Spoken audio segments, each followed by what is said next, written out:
Well, patients often ask me about what role does diet play in skin aging? And that's a really important question because I think people don't realize that the right kind of foods can really improve the way your skin ages over time, and the wrong kind of foods can really accelerate the way that your skin ages. So certain foods, especially foods which are naturally rich in antioxidants, and the foods that are naturally rich in anti-inflammatory powers really have the potential to battle the damaging effects of free radicals on your skin. And we know that free radicals cause a lot of damage to your skin.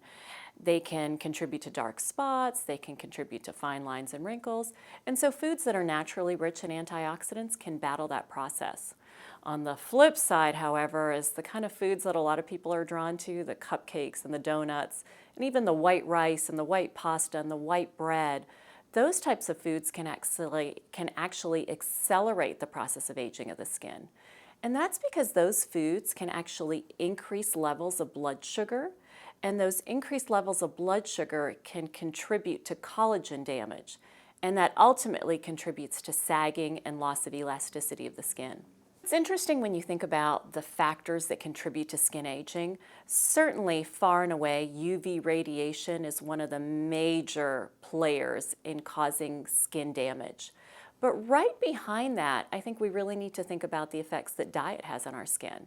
And that's because diet can counteract some of the damaging effects of UV radiation, and the right diet can help protect your collagen, whereas the wrong diet and the wrong food choices can actually accelerate collagen damage. So there's something we talk about with our patients called sugar sag, and that is related to the effects that blood sugar have on our collagen. And we know that elevated levels of blood glucose can cause collagen damage, and that ultimately can lead to sagging of the skin. But it's a good question when patients ask me, well, how much sugar is too much? And a lot of that really depends on the individual. I shouldn't say a lot of it, all of it depends on the individual. Studies have shown that individuals respond differently to the same load of carbohydrates. Now, certainly added sugar in the diet you really want to be careful about. The World Health Organization recommends no more than 6 teaspoons of added sugar in a day. So anytime you're above that, you're really starting to risk far more health effects. But even below that number, you have to pay attention to the carbohydrates that are in your diet. And so we talk about processed grains, processed carbohydrates.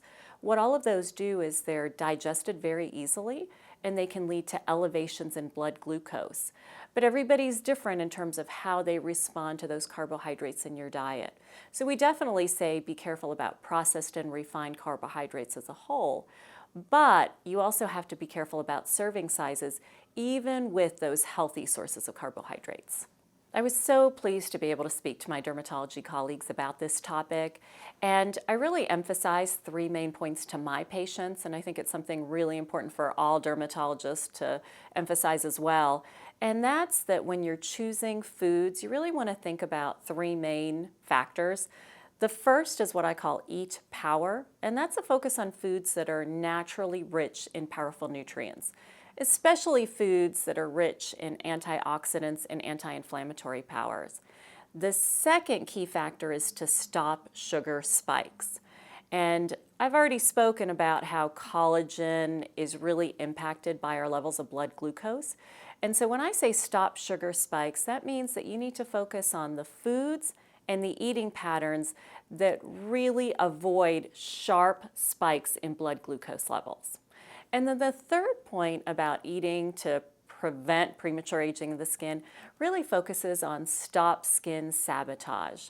So we know that there are certain foods that cause collagen damage, and some of those foods are high in processed carbohydrates or high in added sugars, but there are other foods that contain preformed collagen damaging substances called AGEs. And those foods include, one of the foods that's everybody's favorite, bacon, but a lot of foods that are deep fried or that are grilled or charred or broiled at high temperatures. So that's kind of the overview of the way to really focus on eating patterns that can help prevent premature aging of the skin.